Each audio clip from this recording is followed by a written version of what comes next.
Bueno, hoy nos estamos reuniendo con el ánimo de dar una palabra más eh, eh, de un tema que ya llevamos. Con este es el tercer tema. Esperamos que con este estudio podamos aclarar muchas dudas que de pronto han habido en nuestras vidas. Vamos a orar, vamos a darle gracias al Padre por tanta bondad. Amado Dios, te damos muchas gracias, Señor, por esta nueva oportunidad que nos da de podernos reunir, Señor, a través de este medio, que sinceramente no hay obstáculos en nuestras vidas para poder congregarnos y para poder conocernos y para poder estar delante de ti, Señor, porque la tecnología también ha traído bendiciones a nuestras vidas, Señor. Gracias por todo eso. Y gracias por esta oportunidad, Señor, de levantarnos un día más, un día con deseos de empezar una tarea, Señor, la cual tú tienes trazada para nosotros. Pero queremos que en este chaval, Señor, traigas tu palabra a nuestro corazón, que podamos entender los secretos que tú tienes allí y que puedan ser revelados a nuestras vidas, Señor.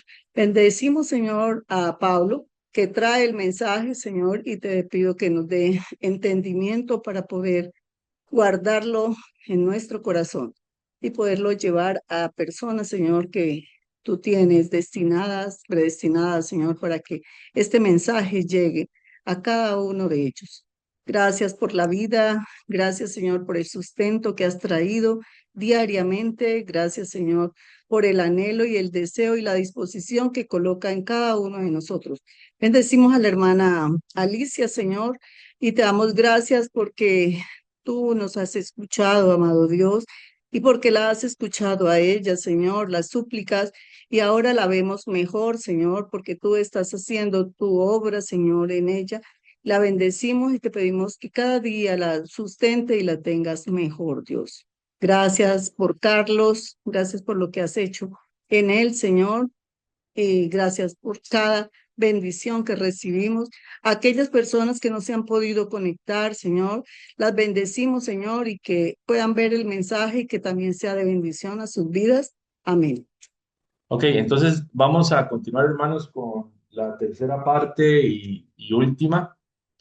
Eh, Obviamente, por ahí habrá alguna cosa que se quedó por fuera, algún versículo relacionado a este tema que no tocamos, pero básicamente este es el fundamento o esto es lo principal de lo que enseña la teología, más que todo protestante, con respecto a los tiempos del fin, al libro de Apocalipsis, toda esa narrativa que posiblemente ustedes crecieron con ella y han aprendido de que viene el hijo del diablo, ¿verdad? Porque él en todo quiere imitar a Dios, entonces se hace un hijo que viene a engañar al mundo y va a tener el dominio de todo el mundo en algún momento, que va a buscar justamente la paz con ese pueblo de Medio Oriente llamado políticamente Israel.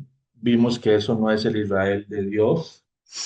Y bueno, y luego de que él hace eso, los engaña y al final de 7 años, de una semana de Daniel que falta según ellos, viene a hacer guerra contra ellos y ahí es cuando ya Yahshua regresa, desciende y los derrota y salva a todo este pueblo judío que toda una vida lo rechazó y lo insultó. Ok, entonces eso es básicamente lo que hemos estado viendo. De esta lista, creo yo que sí, solo nos quedan los dos últimos puntos de abajo, que son los dos testigos y los 144.000. El punto de todos los judíos serán salvos, perdón, lo vimos junto con el Israel, reloj profético de Dios, cuando dijimos que ese texto que dice, y así, y después todo Israel será salvo, lo explicamos. Vimos que eso no es lo que está diciendo el texto, sino que está hablando de que cuando el último gentil, que sea en el tiempo que Dios dispuso así, ingrese a Israel, a conformar ese Israel de Dios, no el de Medio Oriente, entonces así, cuando llegue el último, todo lo que es Israel va a ser salvo, ¿verdad? que son quienes los que guardan los mandamientos de Dios, la ley, y tienen el testimonio, la fe de Yahshua, de Jesucristo. ¿Ok? Entonces explicamos quién era este tipo, ¿verdad? John Nelson Darby, que él inventó el dispensacionalismo eh, y que antes de estos años de la vida de él, nadie pensaba los disparates que piensa la teología hoy. Eso es algo muy, pero muy, muy reciente. ¿Ok? Explicamos qué era el dispensacionalismo, las dispensaciones o etapas de la historia humana según la Biblia, según ellos, que son siete, ¿verdad? Las que están en pantalla, las explicamos brevemente. Hablamos de la semana 70 de Daniel, que es uno de los principales problemas que hay en este tipo de teología. Vimos que esto se cumplió cuando tenía que cumplirse. Vimos que a Dios el ser humano no le tuerce la voluntad ni la palabra. Cuando Él dice algo, se hace cuando Él dijo.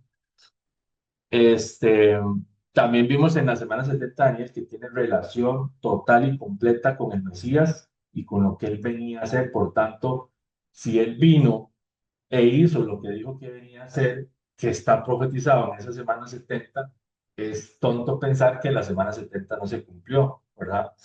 Vimos lo de ese supuesto rapto secreto que no existe, es un arrebatamiento y no es secreto, ni tampoco es que te van a llevar de forma violenta a ningún lado, sino que habíamos visto aquí en el azul, en la pantalla, que era una escogencia, que era apartar, no es un acto violento de quitarlo usted donde está de manera sorpresiva, ¿verdad? Vimos el hombre de pecado, que es un tema ya muy conocido por nosotros acá, que no es una persona en particular, ¿verdad? Sino que el hombre del pecado puede ser usted, puedo ser yo, es cualquiera que viva en rebeldía contra las cosas de Dios, de Jesucristo, Yeshua, ¿ok? Vimos el Israel como reloj profético, eso fue ya en la clase o en la reunión número 2, que la voy a estar subiendo ahorita, ya la tengo en la compu lista. Eh, Vimos que no hay un país, una región geográfica en la Tierra que sea un reloj profético de Dios, eso no existe. Vimos a grandes rasgos, o por encimita, quién es el Israel de Dios, que no tiene nada que ver con la sangre, y nunca, nunca, nunca, nunca, nunca fue así. Este, Hablamos un poquito de esto que tengo aquí en la pantalla, ¿verdad? Que no es que no los queramos, ni antisemitismo, ni nada de esas tonteras que ellos usan para hacerse las víctimas. Simplemente es un país como cualquier otro, y si está en problemas, guerras o lo que sea, oramos como oramos por Rusia y Ucrania, o por cualquier otro que esté en guerra, interna o externa. Entonces, ellos no son más especiales que nadie, y esa bandera no los hace a ellos, o ese nombre que les puso la ONU o que tienen como país, no los hace Israel de Dios. Eso es otra cosa totalmente distinta y lo vimos a la luz de la escritura. Explicamos este tema de la angustia de Jacob, que de ahí se nace el tema de la gran tribulación, ¿verdad? Que eso también lo explicamos en la reunión pasada, ¿ok? Entonces vimos cuál era esa gran tribulación que venía y vino ya, y por qué las recomendaciones del Mesías tienen muchísimo o todo que ver con ese momento, ese punto geográfico, ahí sí, y lo que pasó en esa zona en el año 70. ¿Ok? Luego vimos las persecuciones que sufrieron todos los seguidores de Mashiach, o sea que cuando se quiere poner eso a futuro, como, ay, nos van a venir a perseguir y a matar por creer en Yahshua, bueno, eso ya pasó. Eso lo inició Pablo, eso lo hizo también el emperador Nerón cuando el incendio de Roma quiso culpar a los seguidores de Yahshua y los empezó a matar. O sea, esa persecución de la que el Mesías habló sucedió, ¿ok? Y de hecho, en algunas latitudes hoy en día, si usted cree en Yahshua, también lo matan. O sea, sucedió y sigue sucediendo siempre. Explicamos un poquito de lo de Gog y Magog, ¿verdad? Que no es como la teología nos enseña, que son Rusia y China. Vimos de dónde sacan ellos que puede ser Rusia por esta palabrita Rosh, ¿verdad? Que la explicamos bien, creo yo, en la clase pasada, que Mesac, ¿verdad? Lo relacionan con Moscú.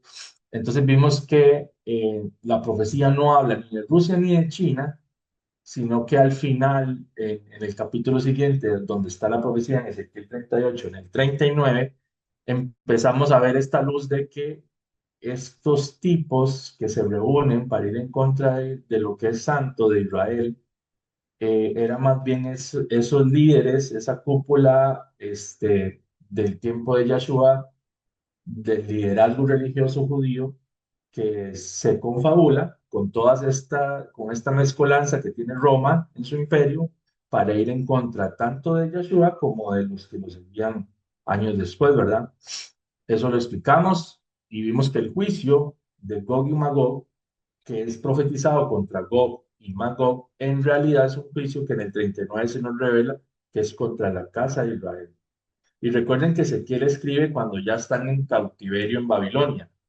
Es decir, esta profecía no es de los cautiverios que tuvo Israel en el pasado por el imperio asirio ni por el imperio babilónico, sino que cuando Ezequiel escribe ya están en el segundo cautiverio, lo que viene más bien es la restauración de Jerusalén y esto es a futuro. ¿Cuándo sucedió esto? Bueno, es lo que veníamos viendo en el año 70, que fue la ira de Yahweh derramada sobre los que mataron a Yahshua y siguieron luego matando a los seguidores de Yahshua, iniciando con Esteban. Bueno, eso quedó, creo yo, explicado. Y vamos a entrar entonces al tema de hoy, que serían los dos testigos, los 144.000 y un par de frases por ahí que siempre nos vienen a la cabeza cuando o nos traen los que defienden este dispensacionalismo hollywoodense, ¿ok? Bien, entonces vamos con el tema de los dos testigos y vamos a leer en Apocalipsis 11, del 3 al 6, donde ellos aparecen en escena, ¿verdad? Entonces dice, y daré a mis dos testigos que profeticen por 1260 días vestidos de silicio. Estos testigos son los dos olivos y los dos candeleros que están en pie delante del Dios de la tierra. Si alguno quiere dañarlos, sale fuego de la boca de ellos y devora a sus enemigos. Y si alguno quiere hacerles daño, debe morir él de la misma manera. Estos tienen poder para cerrar el cielo, a fin de que no llueva en los días de su profecía, y tienen poder sobre las aguas para convertirlas en sangre, y para herir la tierra con toda plaga cuantas veces quieran. Ok, ¿qué es lo que enseña el dispensacionalismo con respecto a estos dos tipos? Todo lo que se le pueda ocurrir a un productor de Hollywood. Entonces, van a venir dos tipos durante, obviamente, esos 7 años de gran tribulación, que son las la semana 70 de Daniel. Todo lo cuadra en ese periodo, ¿verdad? Entonces, vienen dos tipos, obviamente son judíos, porque en teoría, para la mayoría del dispensacionalismo, la iglesia ya se fue. Entonces, son estos dos tipos que vienen con unos poderes sobrenaturales increíbles como los que se leen acá textualmente, ¿verdad? Que sacan fuego de la boca, que pueden ordenarle al cielo que no caiga la lluvia, que pueden convertir el agua en sangre, que pueden traer cualquier plaga. Y si usted alguna vez ha visto alguna película o serie acerca de esa gran tribulación o de Apocalipsis, son hasta inmunes a las balas. Es decir, los intentan matar porque aquí dice, si alguno los quiere hacer daño, ellos más bien mueren de la forma en que desearon la muerte de eso. Entonces, yo he visto películas en las que estos tipos son como una especie de Superman, les disparan y las balas no le hacen nada, hacen cualquier seña, así como Harry Potter, un mago, y incineran a sus enemigos. Bueno, nada, unos legítimos superhéroes. Así es como los vende la teología. Entonces, vamos a ver brevemente quiénes son estos dos testigos, aunque ese no es el objetivo de lo que estamos viendo hoy.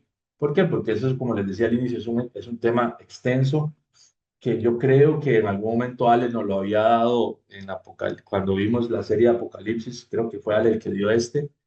Es un tema muy grande. Lo que vamos a ver es quiénes son los candidatos, porque la teología siempre tiene candidatos para el anticristo, ¿verdad? Que va cambiando. Recuerden el video que les mandé, ahora resulta que es el alcalde de Nueva York.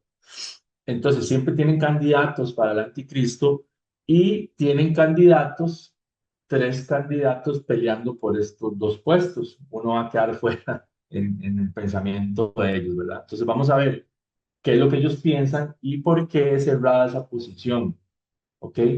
Y luego vamos a ver quiénes son ellos, pero muy por encima, ¿verdad? No voy a ponerme a explicar, por ejemplo, las alegorías de qué significa que cierren el cielo, significa que conviertan el agua en sangre, porque obviamente todo esto es alegórico, no es algo que vaya a suceder, ¿ok? Primer candidato, Moisés. ¿Por qué el dispensacionalismo o los que estudian el dispensacionalismo, los teólogos de hoy en día, dicen que una de las opciones es Moisés? Por este verso, que es Apocalipsis 11:6, que dice, y tienen poder sobre las aguas para convertirlas en sangre y para herir la tierra con toda plaga, cuantas veces quieran. ¿Por qué Moisés? Bueno, es obvio.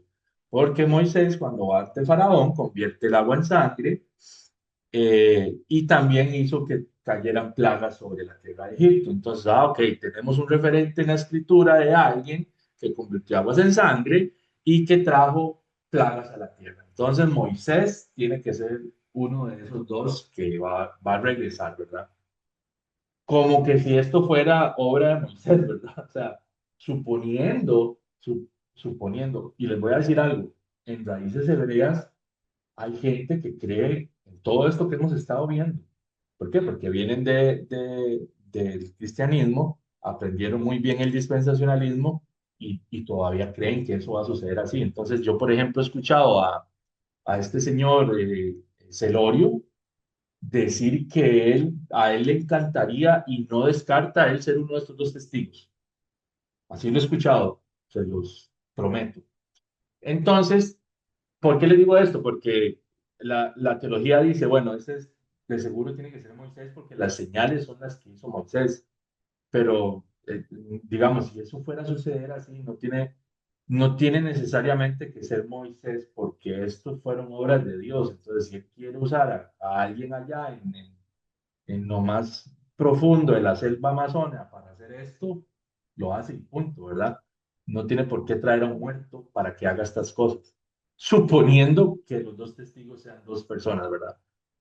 Ok, primer candidato Moisés y por estos motivos, porque las señales que se hablan en Apocalipsis son señales que en algún momento Moisés hizo, ¿ok? El segundo candidato es Elías.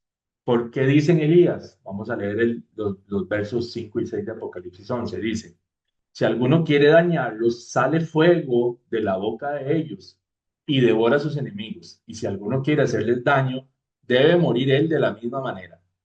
Estos tienen poder para cerrar el cielo a fin de que no llueva en los días de su profecía. Entonces, ¿por qué la teología piensa que este va a ser Elías? Porque las dos señales que aparecen acá tienen relación con cosas que Elías hizo. Elías en el Monte Carmelo ora y hace que, bueno, Dios hace que caiga fuego del cielo y consuma el sacrificio que estaba de hecho repleto de agua como señal de que Dios era el Dios verdadero y no Baal. Entonces, Elías participa en una señal en la que desciende fuego y también porque Elías oró en algún momento para que no lloviera sobre la tierra y no llovió. Entonces, estas dos señales son señales que en algún momento el profeta Elías hizo que sucedieran o que Dios hizo a través de Elías que sucedieran. Entonces, por estas dos señales, la teología piensa que este testigo, uno de estos testigos que va a venir es Elías, y porque la teología enseña que Elías no murió en el tema el carruaje de fuego o el torbellino de fuego que lo arrebata, dicen entonces, Elías no murió, Elías está en el cielo y tiene que venir porque está estipulado que todo hombre muera y después el juicio. Entonces, como Elías no murió, tiene que venir a la tierra a hacer esto, ser el testigo en esa gran tribulación a futuro y morir como está estipulado que tenía que morir y no murió. Entonces es como, hey, un momento, Elías, te brincaste un paso que es la muerte, entonces tiene que regresar. Ya eso lo vamos a explicar, no se impaciente. Entonces, por las señales que se ven acá y porque según la teología Elías no murió, está en el cielo, no experimentó la muerte, entonces de hecho es el candidato más fuerte que ellos tienen, ¿ok? Tenemos a Moisés como un candidato, a Elías como el segundo y el tercero es Enoc. Enoc no tiene señales de absolutamente nada de lo que aparece en Apocalipsis, pero siguiendo el punto de Elías, dice Génesis 5:24, caminó pues Enoc con Dios y desapareció, porque lo llevó Dios. Entonces, ¿qué dice la teología? Enoc tampoco murió. Entonces, es el otro candidato también, porque junto con Elías, dos personas que según ellos, en la escritura dice que no murieron, tienen que venir, morir, cumplen como testigos de este capítulo de Apocalipsis, mueren y listo, ya se cumple que tengan que morir, etcétera. Okay. Entonces, los tres candidatos principales que tiene la teología, el dispensacionalismo, para los dos testigos son Moisés, Elías y Enoc. Moisés por las señales que aparecen en el capítulo 11, Elías porque no murió y por las señales, y Enoch porque no murió. ¿Ok? Esos son los tres candidatos. Yo creo que en algún momento ustedes habían escuchado esto, o no sé si fue que yo estuve demasiado expuesto al dispensacionalismo en la iglesia donde crecí, pero esto yo lo tenía sabido así al dedillo porque nos hablaban mucho de esto. ¿Ok? Bien, entonces tenemos a esos tres candidatos a testigos del Apocalipsis, superhéroes, ¿ok? Si alguno tiene alguna duda, la puede preguntar ahorita, ¿ok? ¿Por qué ninguno de estos son los dos testigos? O por qué, mejor dicho, no es que van a venir dos hombres del pasado a cumplir con esta función de dos testigos durante este tiempo. ¿Por qué? Bueno, entonces, como primer punto, vamos a Eclesiastés 9, 5 al 7, que dice, porque los que viven saben que han de morir, pero los muertos nada saben, ni tienen más paga, porque su memoria es puesta en olvido. También su amor y su odio y su envidia, o sea, lo bueno y lo malo, fenecieron ya, o sea, ya no están. Y escuchen esto, y nunca más tendrán parte en todo lo que se hace debajo del sol. Entonces, el que ya murió, nunca más tendrá parte en lo que se hace bajo el sol.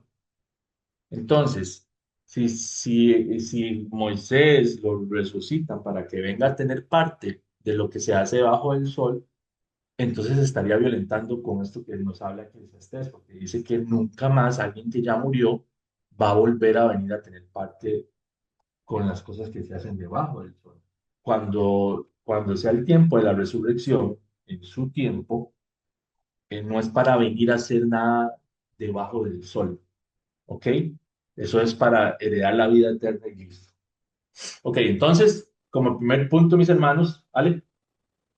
Sí, pero también es como decir que Yahweh es soberano y tiene todo el poder para venir a romper sus propias reglas del juicio y como el Big Brother las reglas cambian. No, Yahweh puso también protocolos, puso también formas, puso también reglas y que Él es el primero en que las está guardando, las está revisando. Entonces, él no va a cambiar como Él dijo que tenían que hacer las cosas para de repente sacarse de la manga algo, una sorpresa, o no contaban con mi astucia y hacer que algo cambie. Porque entonces los que están guardando las reglas estarían teniendo una desventaja. Y entonces rompamos todas las reglas y no nos acomodemos a lo que ya se dictaminó y se dijo, porque al final de cuentas Él es bueno, Él nos quiere y nos va a salvar a todo mundo. Entonces tampoco es así. Entonces, para querer encajar alguna conjetura que sacamos por hacer que se cumpla una dispensación o una teología o una línea de interpretación, queremos que eso se modifique, que eso cambie, no trabaja así, así no opera. Amén. Amén. Bien, entonces, claramente él no puede, eso es lo que dice el texto cuando dice que él no puede negarse a sí mismo. Pues negarse a sí mismo. Yo digo algo, yo pongo las reglas como se deben seguir o como es, y yo mismo las voy a violentar. Eso es negarse a sí mismo. Es decir, dijiste algo y ahora negas lo que dijiste porque haces otra cosa. Pero bien, entonces queda claro que los muertos nada saben, entonces no le ande hablando a muertos, no los ande invocando porque eso no existe. No pueden volver de ninguna manera, aunque el judaísmo diga que sí en la Cábala y aunque algunas áreas del cristianismo digan que se les puede orar. No, eso no es bíblico. Ellos nada saben, eh, y dice que todo lo que pensaban, sentían, bueno o malo, eso ya no existe. Y dice que nunca más tendrán parte en las cosas que suceden debajo del sol, en la tierra de los vivos. ¿Ok? Bien, eso como primer punto. Ahora, vamos a ver qué pasa con Moisés. Dice, y murió allí Moisés, eso está en Deuteronomio 34, 5 al 7.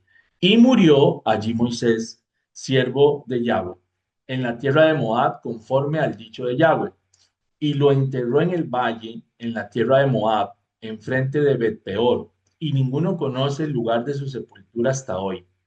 Era Moisés de edad de 120 años cuando murió. Sus ojos nunca se oscurecieron ni perdió su vigor. Y lloraron los hijos de Israel a Moisés en los campos de Moab 30 días.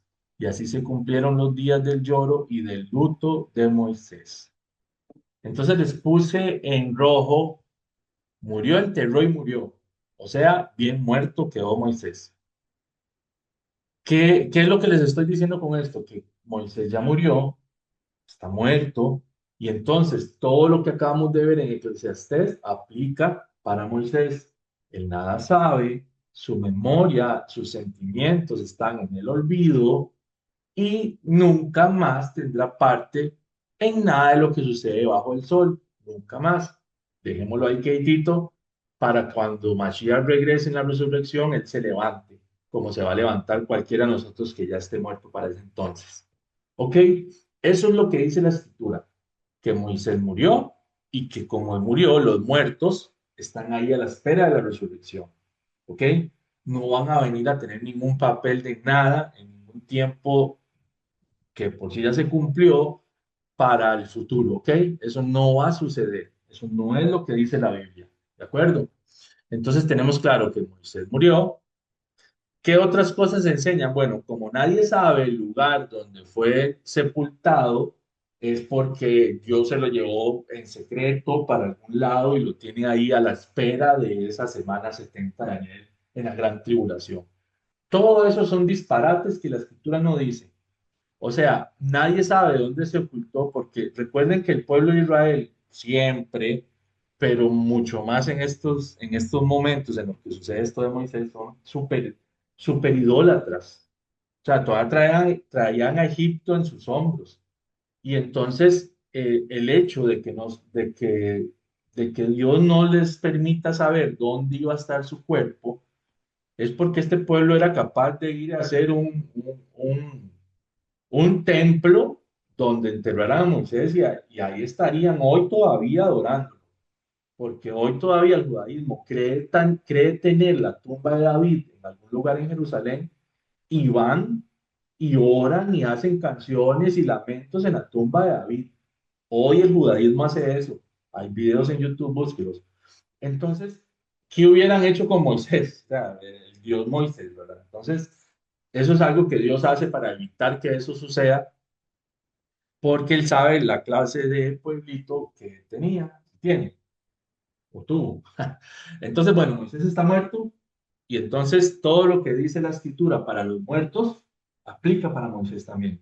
Uno, que no está en el cielo, como no hay nadie ahí, y dos, que no se va a levantar hasta que Mashiach regrese.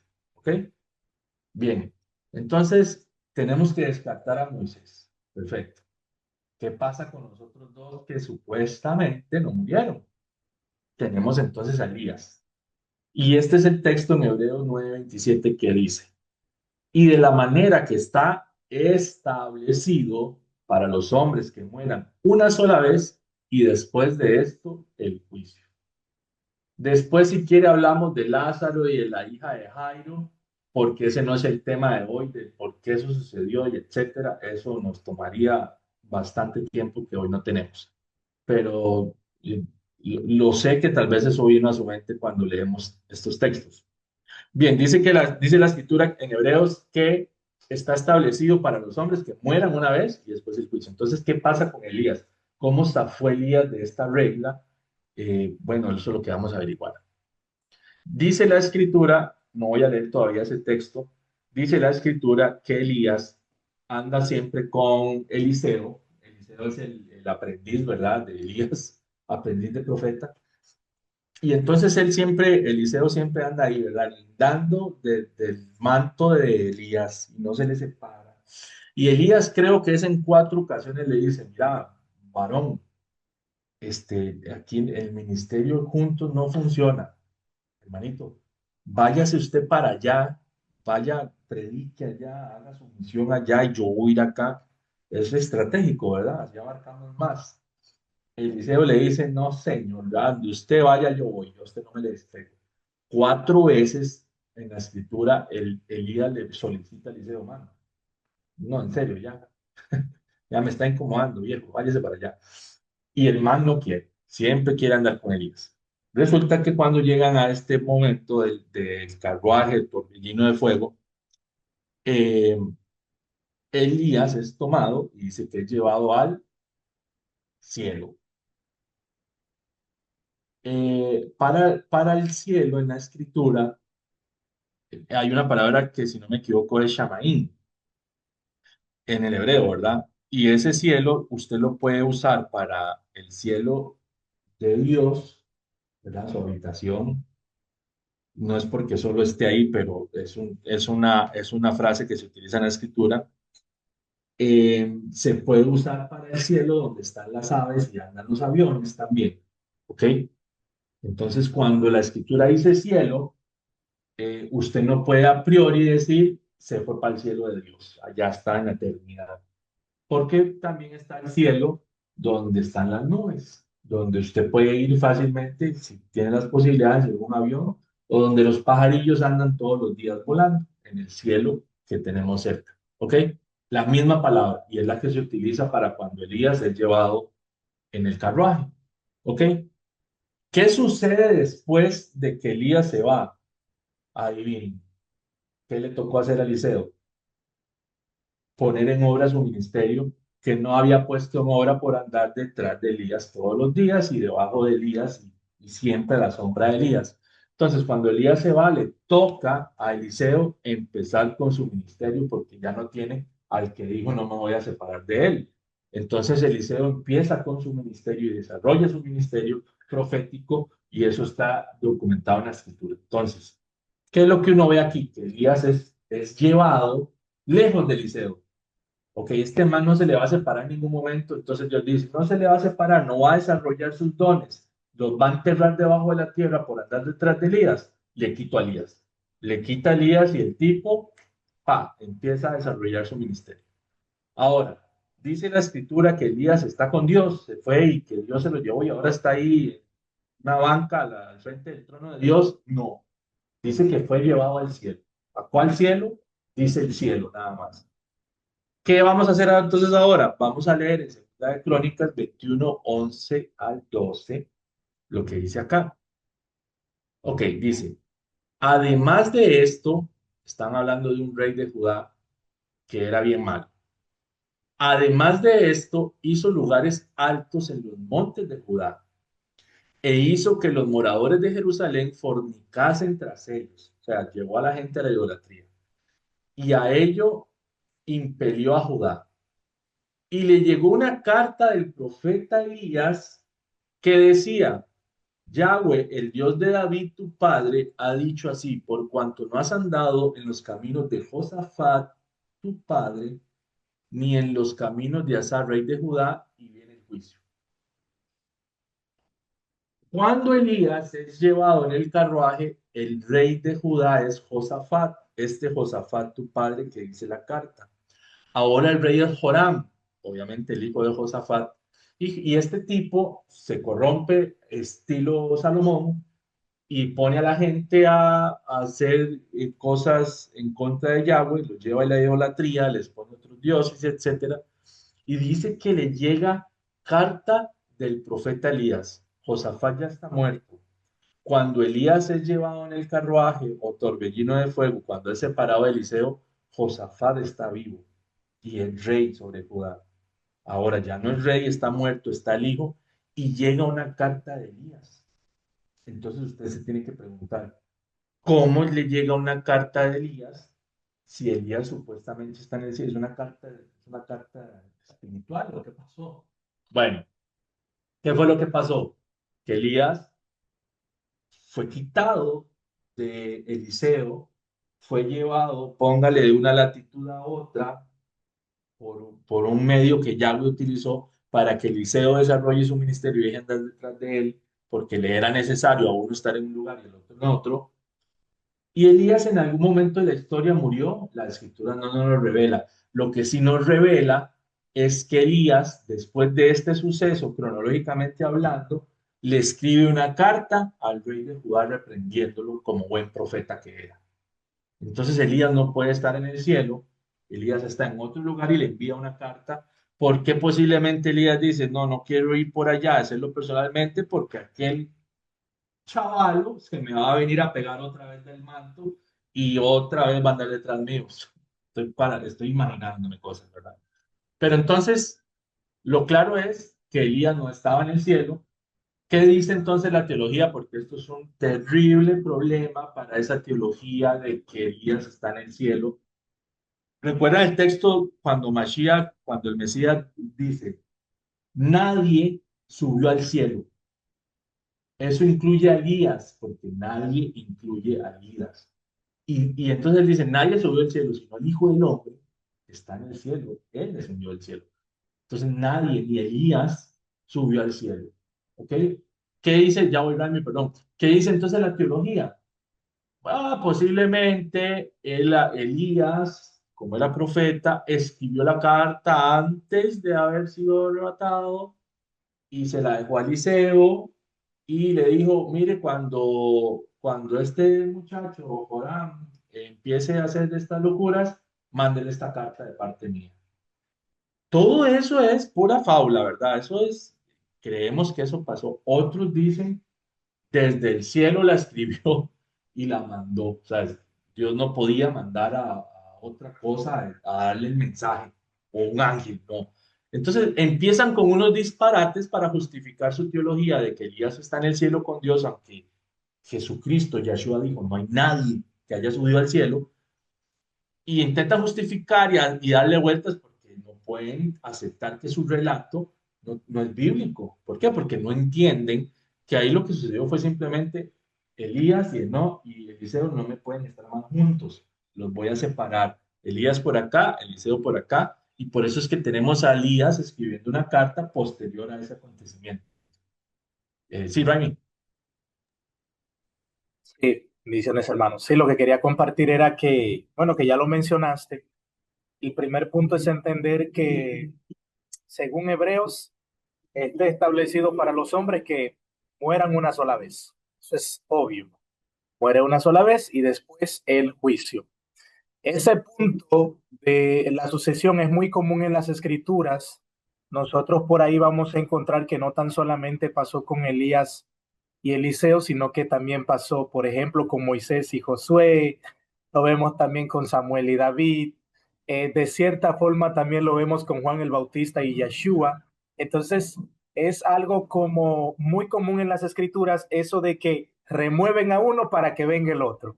Siempre, siempre. Ahora, el detalle es entender que en las escrituras lo que está pasando con Elías es muy similar a lo que pasa con Enoc. Es removido simplemente a otro lugar. Eso es lo que la escritura enseña. Eran removidos a otro lugar simplemente para que se diera algo, para librarlos de un peligro, para que en este caso Eliseo tuviese la capacidad de proyectarse él porque ya su petición le había sido contestada.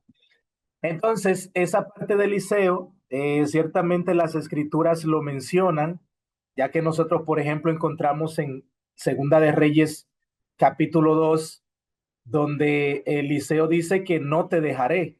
Vive Yahweh, vive mi alma, vive tu alma, que yo no te dejaré. O sea, eso era una promesa, hermano, que aunque lo mataran, aunque lo torturaran, él no se le iba a apartar. Entonces, en las escrituras es algo que uno es bueno comprenderlo porque por ahí siempre lo que se entiende es que cuando Elías es ascendido al Shamayim es para irse a la gloria del Todopoderoso y no, es simplemente para trasladarlo a otro espacio. ¿De qué? De la tierra. Es de hecho algo similar a lo que vemos con la resurrección, que seremos levantados hacia las nubes, pero para ir a dónde. ¿Para ir para dónde? Evidentemente que nadie ha subido al cielo, sino el que descendió. O sea, seremos transformados y bueno, en la misma tierra estaremos y es lo que pasó con estas personas. Eran levantados, eran tomados y eran trasladados a otra parte de la tierra. Y ese punto de la carta lo confirma porque imaginémonos que quizás, bueno, uno no va a tener suposiciones, pero qué sé yo, quizás Elías estaba en alguna cueva, ya sabemos que esas son cosas que anteriormente habían pasado con él. Qué sé yo, el Todopoderoso lo escondió y desde ese lugar escribió y llevó mensaje. Amén. Adelante, hermano. Amén, hermano. Sí, entonces ponerse a pensar a dónde fue, de dónde escribió, con quién mandó la carta, son cosas que ya no nos corresponden. Nosotros trabajamos con lo que ha sido revelado y ese es el mandamiento del Padre. Las cosas reveladas son para ustedes y las ocultas le pertenecen a Dios. Entonces, no andemos inventando cosas que la Escritura no dice. ¿Ok? Bien, entonces Elías, aunque no nos dice la Escritura cuándo murió, sabemos que hay algo establecido, ¿verdad? Para todos los seres humanos hay algo establecido. ¿Ok? Entonces, Elías es apartado de Eliseo. Elías, luego de ese episodio, bastante tiempo después, envía una carta al rey de Judá y entonces sabemos que Elías no está con Dios en el cielo, porque nadie fue al cielo, y sabemos que Elías en algún momento tuvo que morir, porque si no tendría ahorita como 4000 años, ¿verdad? Ok, ¿qué pasa con Enoc?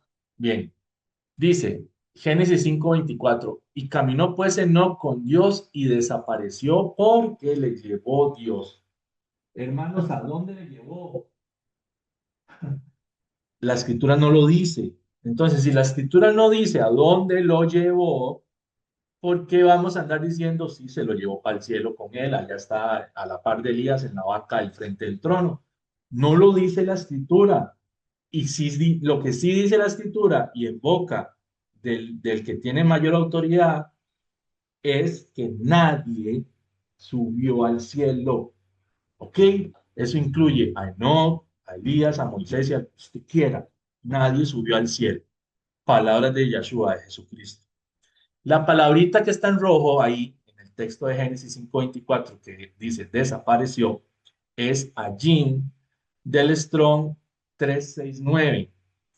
Y significa, dice como de la raíz primitiva que significa ser nada o no existir. ¿Ok? Definición, no entidad, o sea, nada, dejó de ser, que se usa como partícula negativa. Ok, dice definiciones en Reina Valera.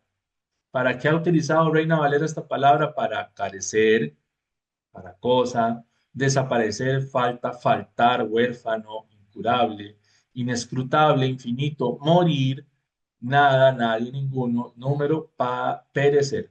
¿Ok? Entonces, esta palabra que dice y desapareció porque le llevó Dios, tiene que ver o tiene relación con dejar de existir, con morir, con faltar, con perecer, entre otras posibles definiciones o otras definiciones utilizadas en Reina Valera. Lo importante es que deriva de una raíz que significa dejar de existir. O sea, no es que desapareció para aparecer en el cielo con Dios, dejó de existir. ¿Qué nos dice Hebreos acerca de Enoc? Dice que por la fe Enoc fue traspuesto para no ver muerte. ¿Quiere decir esto que es para no ver su propia muerte? No, no ver muerte es porque Enoc está viviendo un tiempo en el cual se profetizó que el mundo iba a ser destruido con un diluvio y que solo Noé se va a salvar. Y entonces Enoc, como era una persona justa, Dios le evita pasar ese proceso, le evita pasar el diluvio o ver el diluvio suceder. Ese es el no ver muerte, no es que él no murió, porque de todas formas usted muere y no está viendo su muerte. Usted murió y lo verá otro. Es decir, yo puedo ver a alguien morir, pero esa persona no se ve morir, se ve viva y murió. ¿Entiende? Entonces, el no ver muerte de Hebreos tiene que ver con que él no va a participar del evento terrible que viene para la humanidad con el diluvio. Y vemos entonces que el desapareció no quiere decir que fue llevado hacia un lugar celestial, sino que dejó de existir. Dios se lo lleva de una manera, no me pregunten cómo fue, pero debió haber sido una manera bien, bien bonita de dejar de existir. Y eso es lo que dice la escritura, ¿ok? Nosotros no podemos decir con la Biblia que no fue llevado al cielo de Dios. No podemos decir con la Biblia que Elías fue llevado al cielo de Dios o que Moisés fue llevado al cielo de Dios. Lo que podemos decir con la Biblia es que todos tuvieron que haber muerto, como Lázaro ya está muerto, como la hija de Jairo ya está muerta, todos ellos tuvieron que haber muerto. Y si la Biblia no nos explica de la manera en que murió Elías, o Lázaro o la hija de Jairo, sabemos que murieron, ¿ok? Entonces, él desapareció, que más adelante el escritor Hebreos dice, porque le llevó Dios, o creo que dice, traspuso Dios, es esto, es una forma de decir que dejó de existir. ¿Right? Y lo que quería compartir es que, bueno, eso precisamente que mencionas, de ahí es que se fundamenta la mayoría para decir que Enoch no murió, pero hay que entender que eso siempre se refiere a una situación de peligro. Es como que el Todopoderoso te toma para que no vivas o para que una situación de peligro en específico te afecte a ti como persona.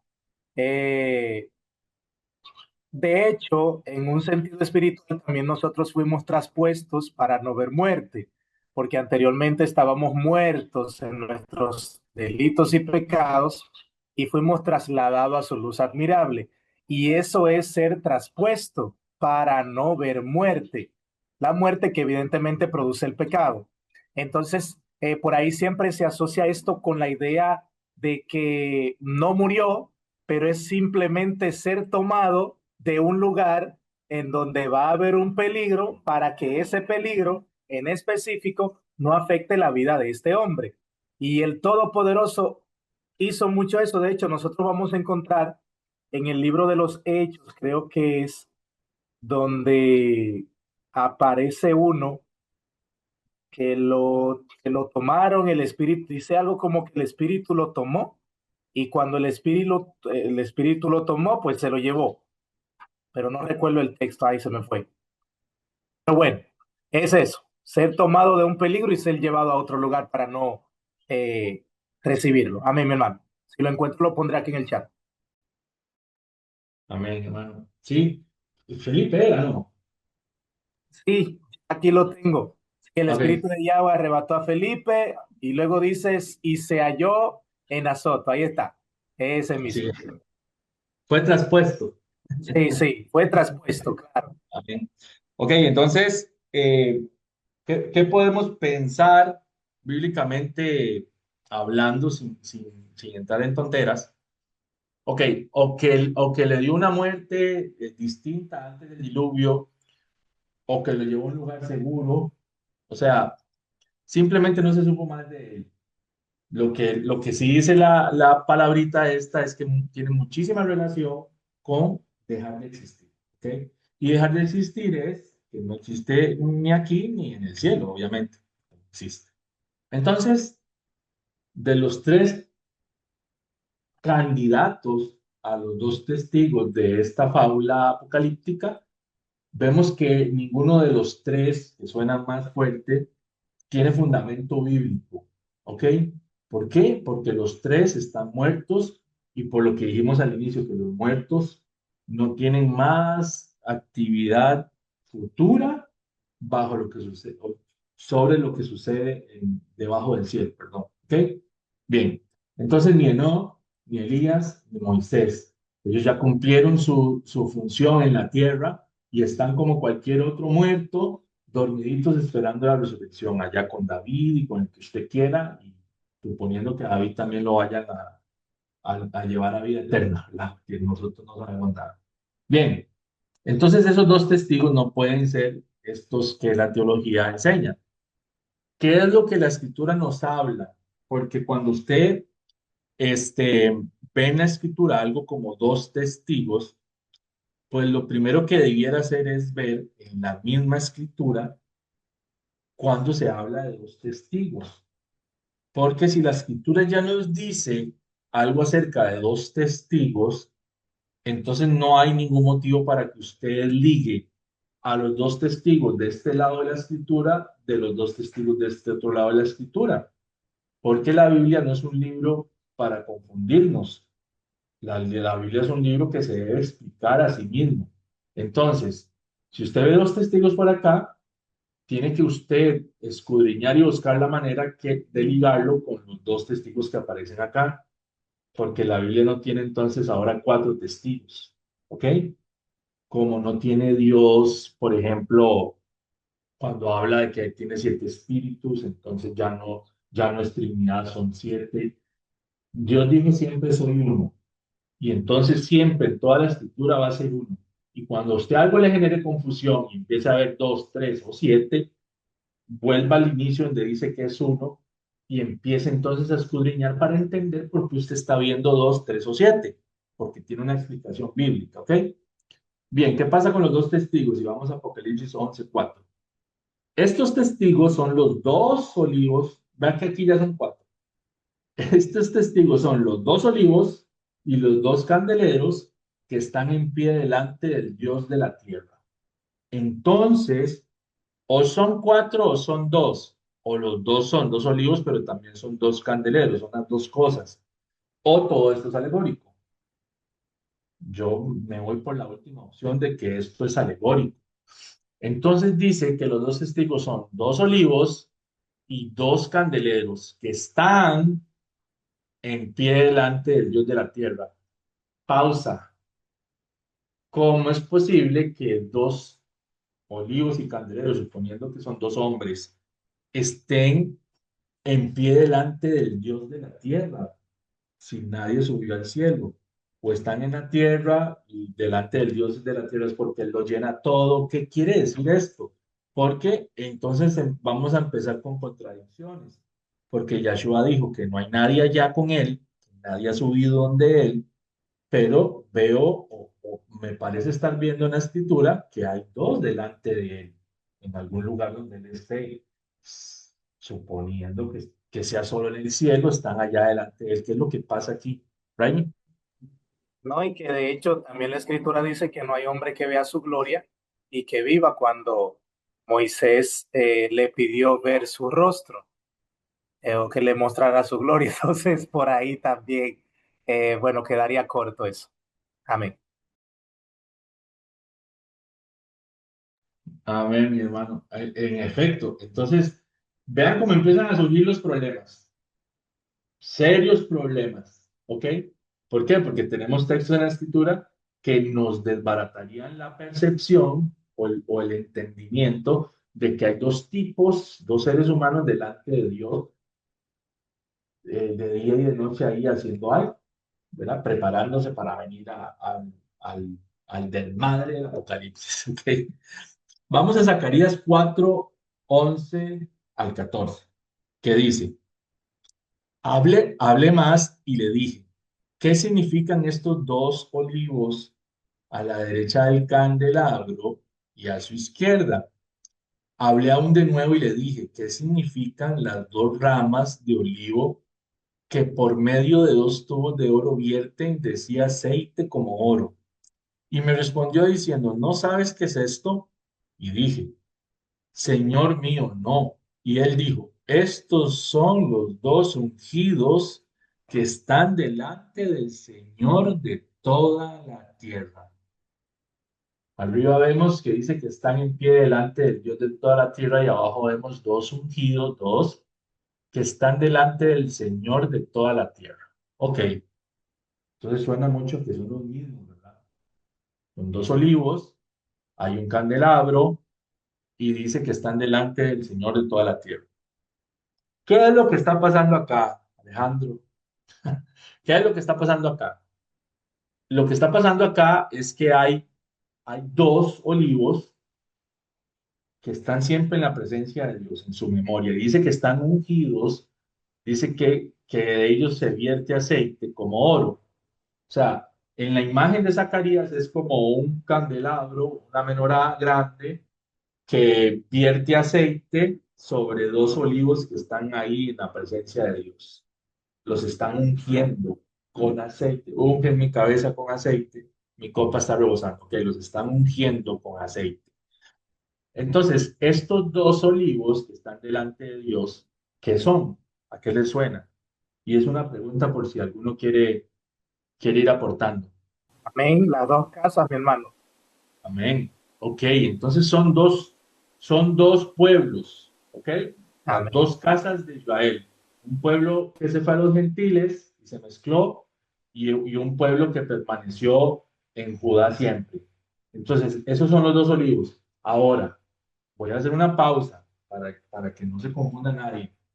Quiere decir que todos los judíos estos, de estos tiempos, eran olivo delante de Dios. No, estamos hablando siempre de su pueblo, ¿verdad? Que allá entre los gentiles o aquí en la tierra de Jerusalén eran su pueblo. Saque de ahí a todos los paganos que hay dentro de este y dentro de este otro pueblo. Estamos hablando de remanentes, siempre remanentes, que es el pueblo de Dios en realidad. Como cuando Elías está triste y quiere matarse y que Dios se lo lleve y él le dice, pero ¿qué te pasa si tengo un remanente? Hay 7.000 hombres que no se doblaron ante Baal. De eso estamos hablando. Entonces, ese remanente, ese pueblo de Dios, estuvo compuesto de 2 pueblos, un pueblo gentil y un pueblo que siempre estuvo en la tierra, ¿ok? Un pueblo natural. Pero siempre entender, hermanos, que no se está hablando de la etnia o de la sangre, sino de algo espiritual. Y delante de Dios, espiritualmente hablando, siempre están ellos dos ahí. Siempre Pablo, estamos ahí. Dale, dale. pero también recordar que en Apocalipsis dice que va a haber una vara, que se va a medir, que va a haber algo que va a ser lo que va a normar, lo que va a decir si das el ancho o no, si estás aprobado o reprobado. Y se pone a estos 2 testigos en Apocalipsis como aquellos que van a traer ese parámetro, que van a hacer el testimonio, pues, que ellos van a decir, así como nosotros estamos viviendo, comportándonos, así es como el Eterno ha pedido que este tiempo, las personas vivan y se comporten. Y por eso es de que los van a querer matar, por eso es de que van a dar falsos testimonios contra ellos, van a hacer todo un complot. ¿Por qué? Pues porque están trayendo la Torah, como debemos de vivir, la medición.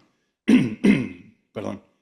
Y por eso es de que ellos son los que van a ser repudiados.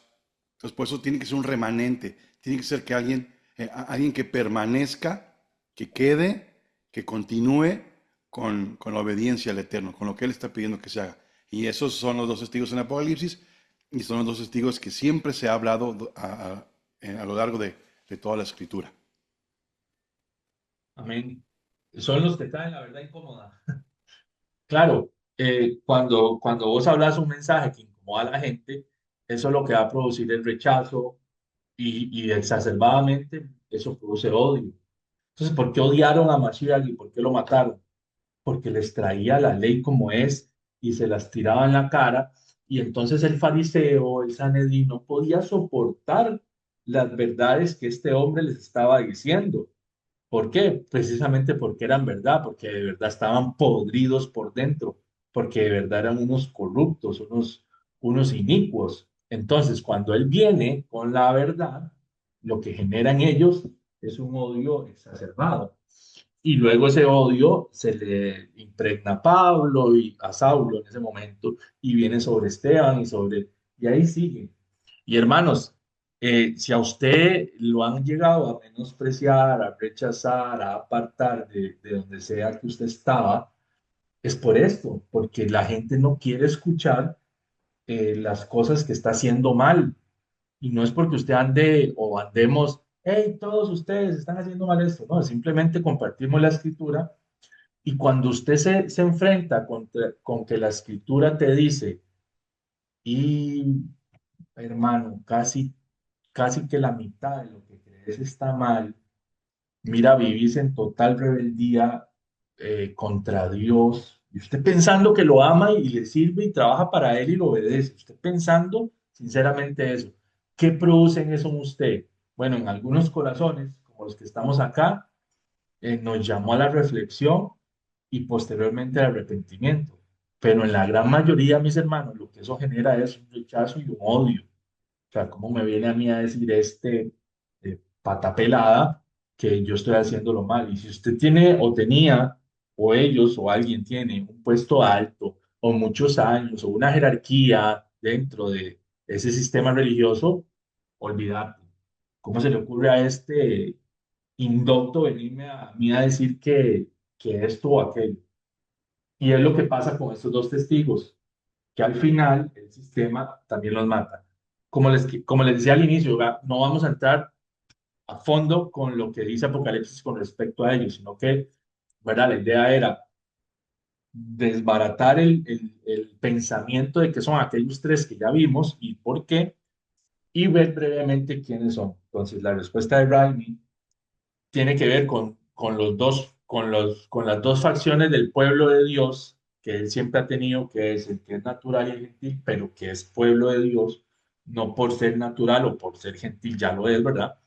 Y lo que acaba de decir Ale, que tiene relación con la ley y con los profetas, con lo que se predica, porque también vamos a ver que la ley y los profetas son testigos, ¿ok? Vamos entonces a avanzar con el texto que tenemos acá en Isaías 43, del 8 al 13.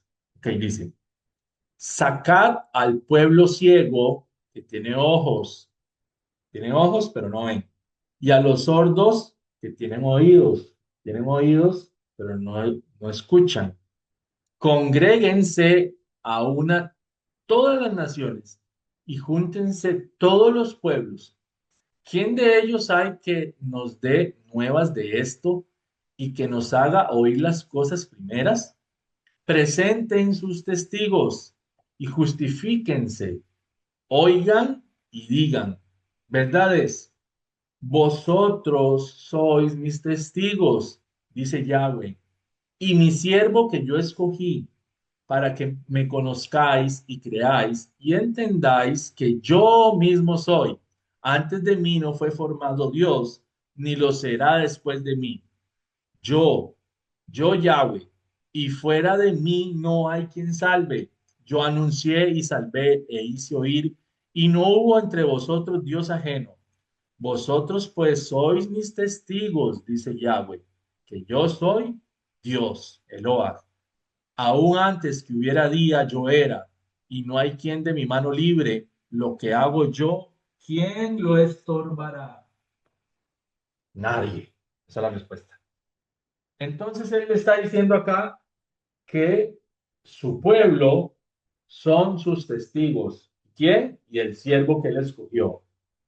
Entonces aquí tenemos otros dos testigos que tienen relación con lo que nos dijo Raimi, que esos dos olivos, recuerdan los textos de Pablo, usted que hay un olivo natural, que era el natural de Israel, y hay un olivo silvestre, que era el gentil, y dice, usted que es silvestre, fue injertado en el olivo natural, y algunos del olivo natural fueron quitados del olivo porque no aceptaron a Yahshua, etc. Entonces ahí usted ve que hay dos tipos de olivos, uno natural y uno silvestre o uno gentil. Son dos tipos de personas en su sangre, en su etnia, ¿verdad?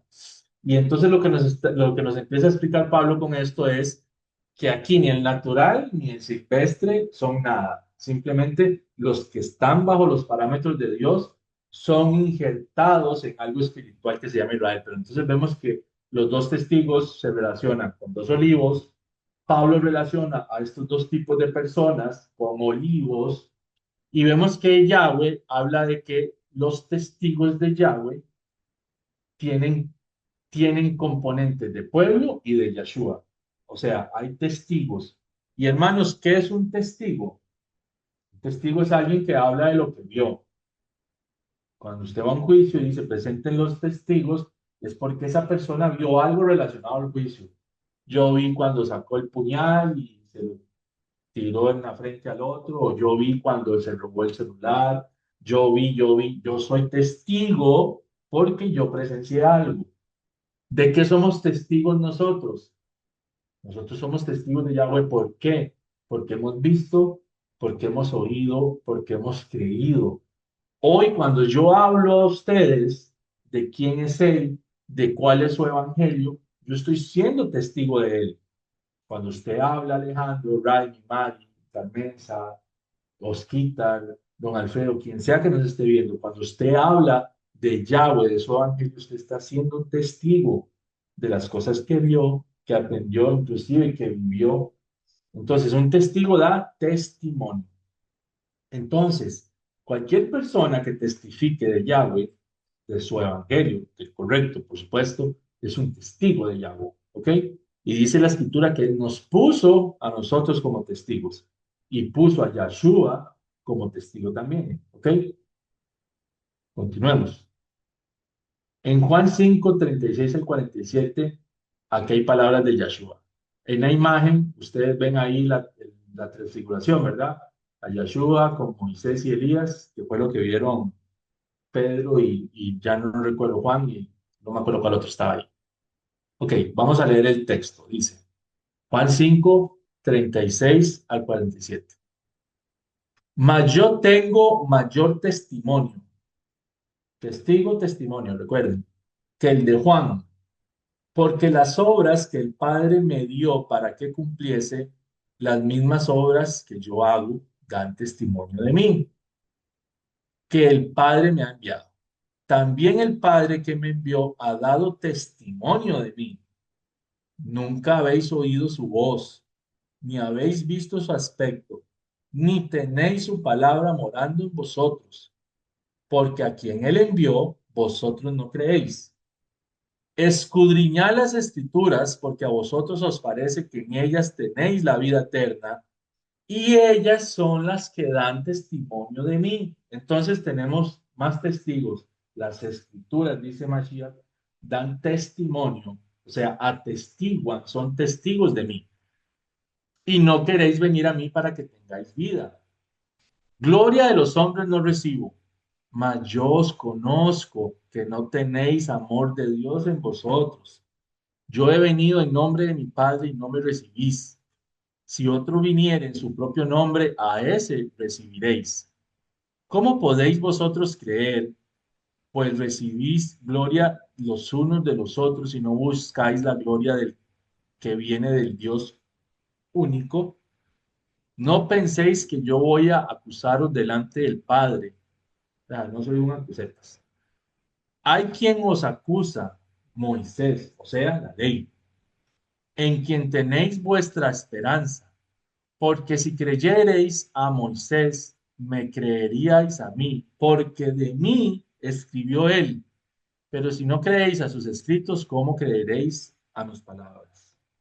Entonces, los escritos de Moisés, lo que hay en las escrituras, dan testimonio de Mashiach, son testigos. En la transfiguración nosotros vemos a Moisés y a Elías. ¿Por qué? Porque Moisés representa a la ley, y Elías es por lo general usado como el representante de los profetas, porque para la mentalidad hebrea fue el profeta más grande que hubo en el pueblo de Israel. Entonces, uno representa la ley y otro representa a los profetas. ¿Por qué se aparece en el monte de la transfiguración? Y la voz que dice, ¿verdad? Que se fijen en Yahshua, es porque Yahshua es la ley y los profetas. Dice que las escrituras, las escrituras, perdón, dan testimonio de él. Entonces, la ley y los profetas son testigos, dan testimonio de Yahshua. Son dos testigos.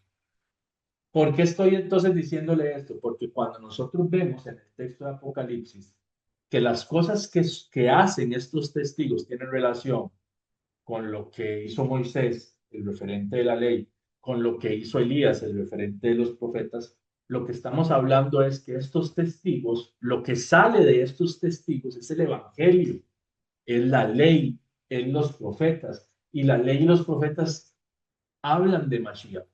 Entonces, los dos testigos, el poder sobrenatural que tienen estos dos testigos, es que tienen el evangelio, es que tienen la ley, que tienen los profetas, que tienen a Yahshua en su boca, que tienen el evangelio eterno en su boca.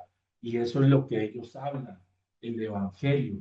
Eso es dar testimonio, mis hermanos. O sea, ser testigo no quiere decir necesariamente que usted va a ir a presenciar algo sobrenatural o milagroso para contárselo a la gente. Ser testigo es que usted lleva el evangelio a Yahshua, la ley, los profetas, que todos hablan de lo mismo. Usted tiene eso en su boca y ese es el fuego que sale de la boca. Por eso cuando dice que cuando alguien les quiere hacer daño sale fuego, o sea, sale la palabra de la boca, y dice que eso mismo que dijeron es lo que los va a hacer que mueran. Es porque la ley juzga, y por eso Mashiach dice aquí: yo no los voy a andar acusando, ya ustedes tienen a quien los acuse, y es la ley que Moisés les habló. Entonces, las palabras del evangelio son las que van a juzgar al hombre a fin de cuentas. ¿Por qué? Porque cuando Dios se siente a juzgar al hombre, lo va a hacer a través de su ley. No se va a inventar ahí parámetros o va a ser antojadizo a decir, pues no me caía bien aquel por cómo miraba. No, va a usar un reglamento jurídico para juzgar. Y el que pase, ok, y el que no, pues chao. Entonces, hermanos, los dos testigos son pueblos que están delante de él, dos tipos de personas que están delante de él, siempre y cuando sean su Israel.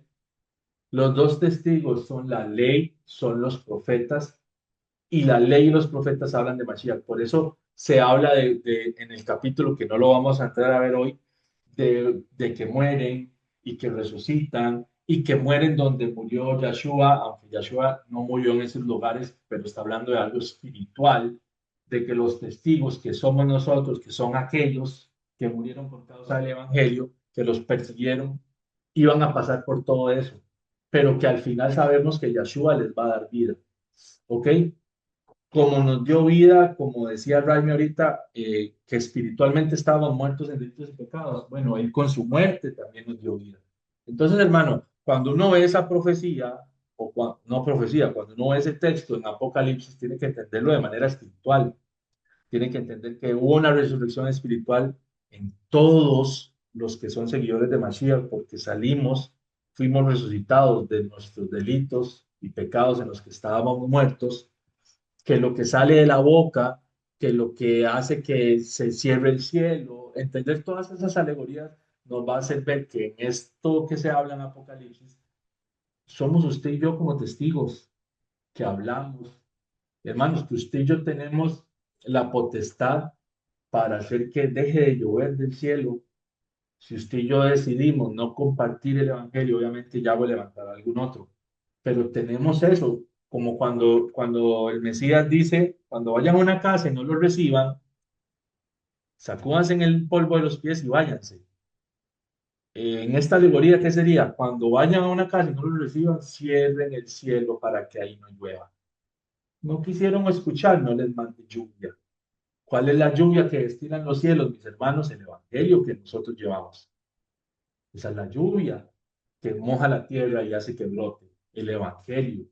Todo eso es un lenguaje alegórico que se está utilizando también en Apocalipsis 11. ¿Ok? Sin entrar mucho en eso, entonces entendemos que nosotros somos los testigos, que la ley, que los profetas son los testigos que dan testimonio de Yeshua, pero también el Padre nos puso a nosotros en Isaías como testigos de quién es Él. Entonces nosotros somos esos testigos. Los dos olivos son esos dos tipos de pueblo que son testigos de Dios, de lo que Él ha hecho y de lo que Él hace y de su evangelio. Amén. Amén.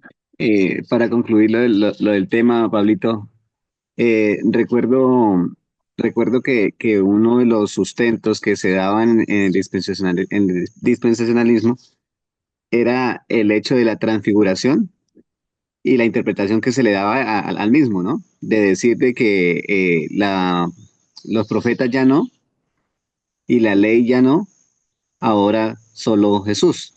O sea, es totalmente diferente a lo que verdaderamente quiere decir la escritura. Y por otro lado, también se decía que Dios no es Dios de muertos, sino de vivos.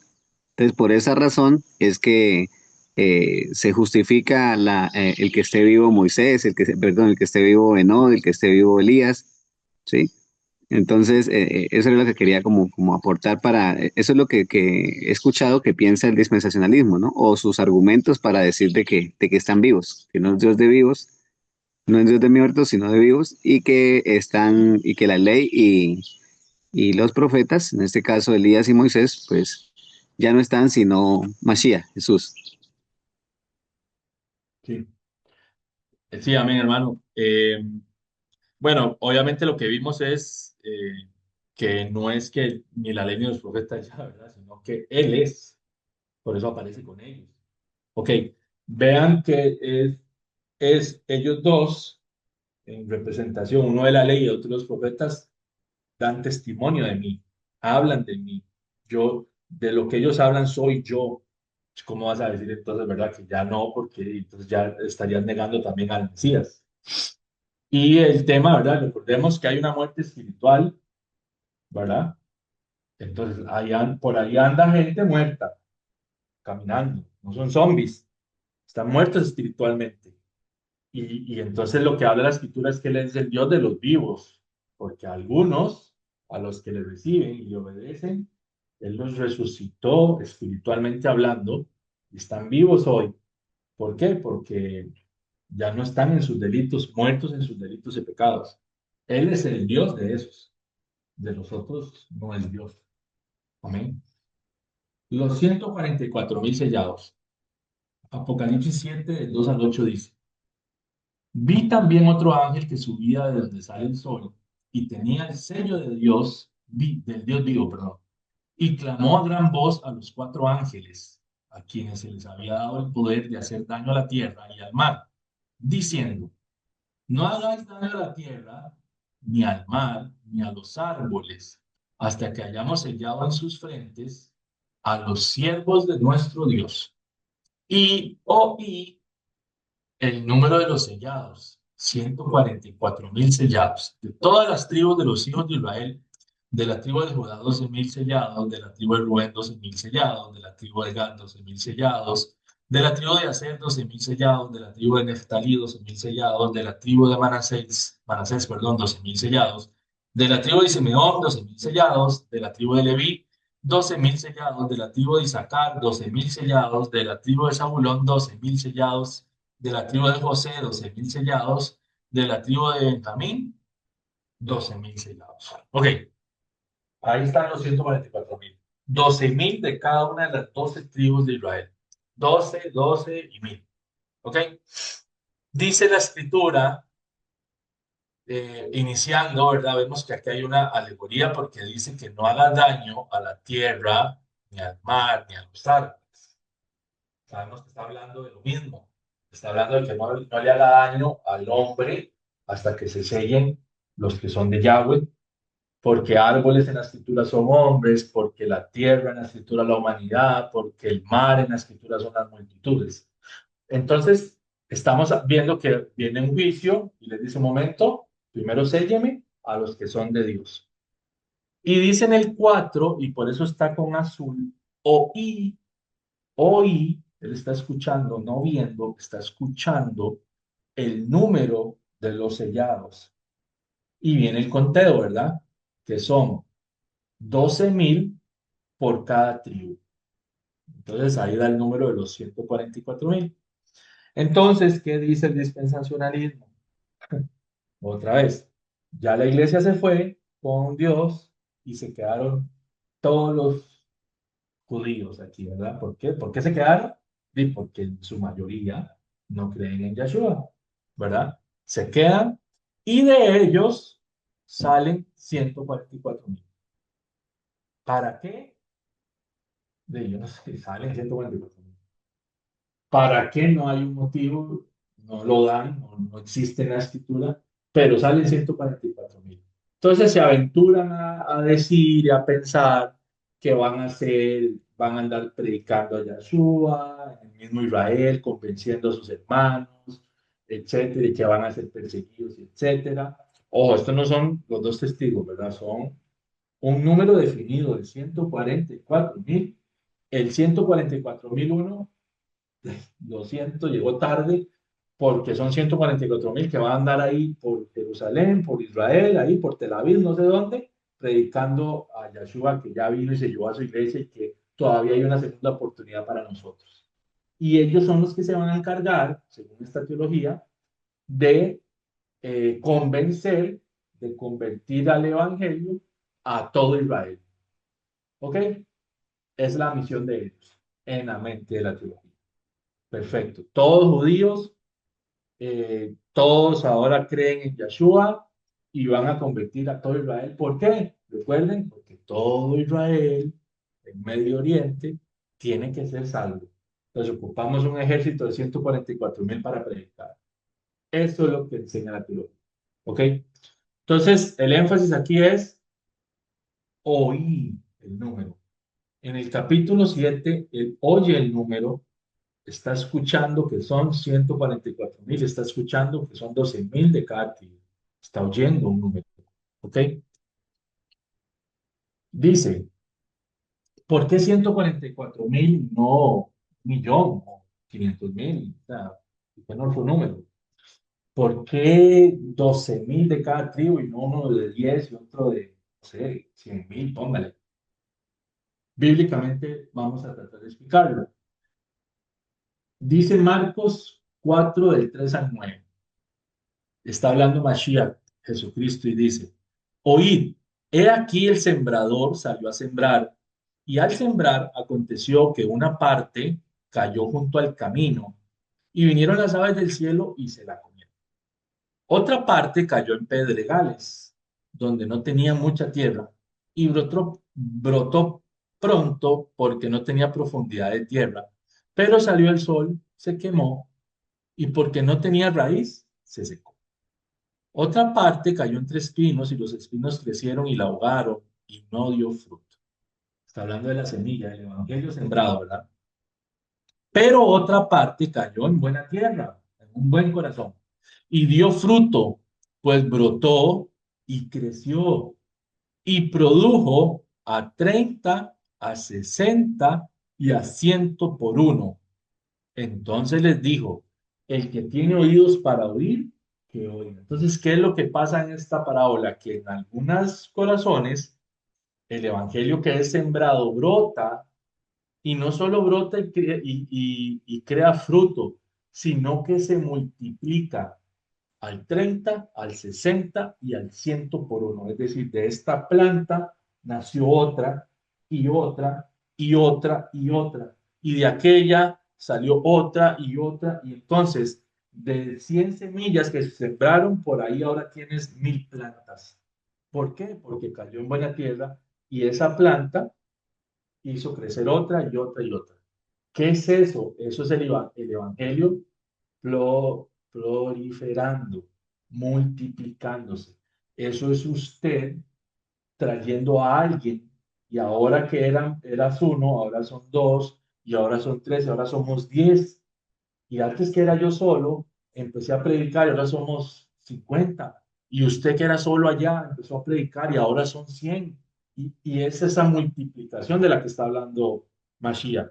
Porque su fruto, más allá de los frutos del Espíritu que tenemos que tener en cuanto a actitud y comportamiento y etcétera, su fruto debería ser otra persona, otro arbolito, otro olivo, otro seguidor de Mashiach. Por eso dice, hacer discípulos, hagan discípulos, multiplíquense, no se queden solito usted, multiplíquese, hágame otro discípulo, ¿ok? Multiplicación. Entonces, hasta el 100 por 1. Y en Deuteronomio 1:11 hay un deseo en el texto que dice, Yahweh, Dios de vuestros padres, os haga 1000 veces más de lo que ahora sois y os bendiga como os ha prometido. Había una promesa de Yahweh de que su pueblo sea 1000 veces más. Obviamente no es que habían 1000 y ahora sean 2000, sino que está hablando de una multiplicación. Entonces, ¿por qué en la multitud oímos un número que tiene que ver con multiplicarlos y luego multiplicarlos por 1000? Porque de cada uno, ¿recuerdan? Salen 12 y luego 1000, 12.000 de cada uno.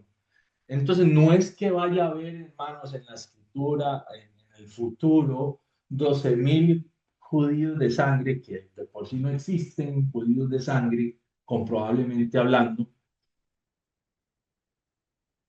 No es que vaya a haber 144.000 de estos que se quedaron después de un rapto secreto y que ahora van a evangelizar a las naciones. Estos 144.000 habla de esto que acabamos de leer. Habla del Israel de Dios multiplicándose al 30, al 60, al 100 por 1, siendo 1000 veces más de lo que son, como Él lo ha prometido.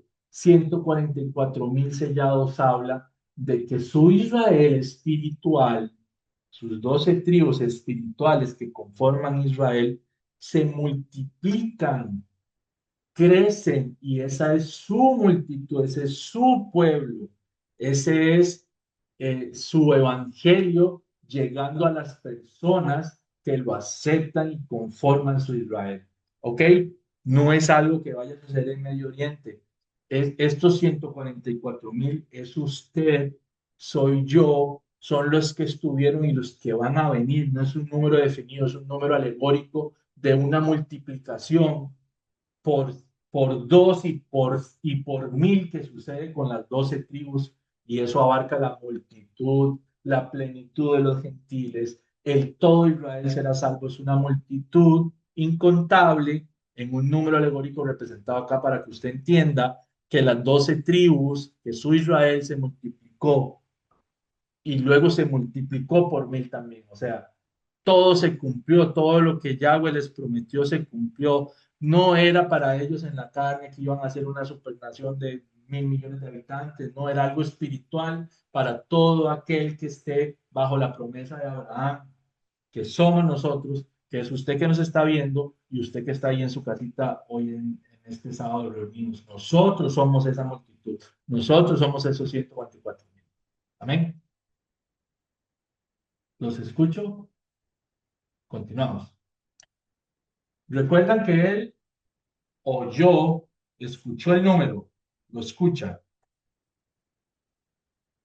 Luego de escuchar el número, dice, después de escuchar el número, después de esto miré, estoy solo escuchando, ahora miro y he aquí una gran multitud.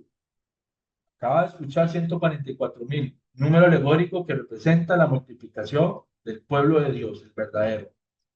He aquí una gran multitud, la cual nadie podía contar, de todas las naciones y tribus y pueblos y lenguas, que estaban delante del trono y de la presencia del Cordero, vestidos de ropas blancas y con palmas en las manos, y clamaban a gran voz diciendo, la salvación pertenece a nuestro Dios, que está sentado en el trono, y al Cordero. Miré primero escucho un número grande de personas y ahora miro una gran multitud que nadie podía contar. Si nos ponemos así muy quisquillosos, porque eso es una expresión, ¿verdad? De que es una multitud grande. Lo que se le prometió a Abraham, tu descendencia será como las estrellas del cielo, como la arena del mar, haciéndole ver que es algo imposible para el ser humano contar. Obviamente Dios puede contar cada uno, sí puede contar cada uno de nuestros cabellos también.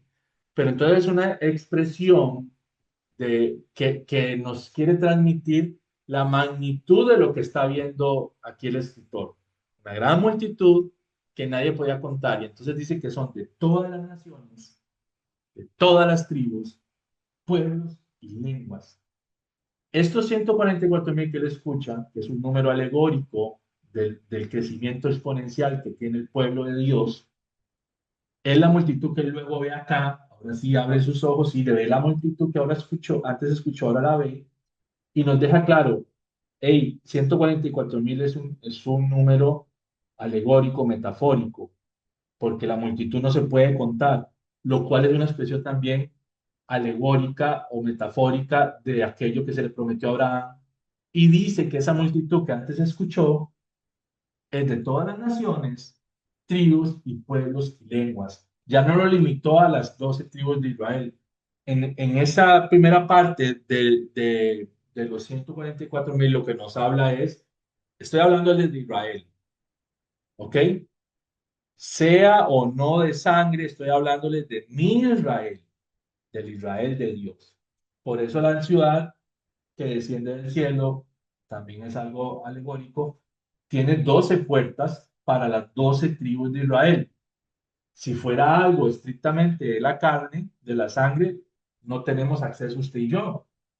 No vamos a poder entrar ahí nunca. Entendemos que es algo espiritual. Él siempre está hablando de las 12 tribus de su Israel, la Israel espiritual, la Israel de Dios que habíamos visto que Pablo menciona en la clase pasada. Entonces, los 144.000 es el Israel de Dios. No son judíos que se van a quedar acá y luego van a andar predicando y convenciendo a los demás judíos para que al final tengan una segunda oportunidad para salvarse, porque sí, porque son judíos.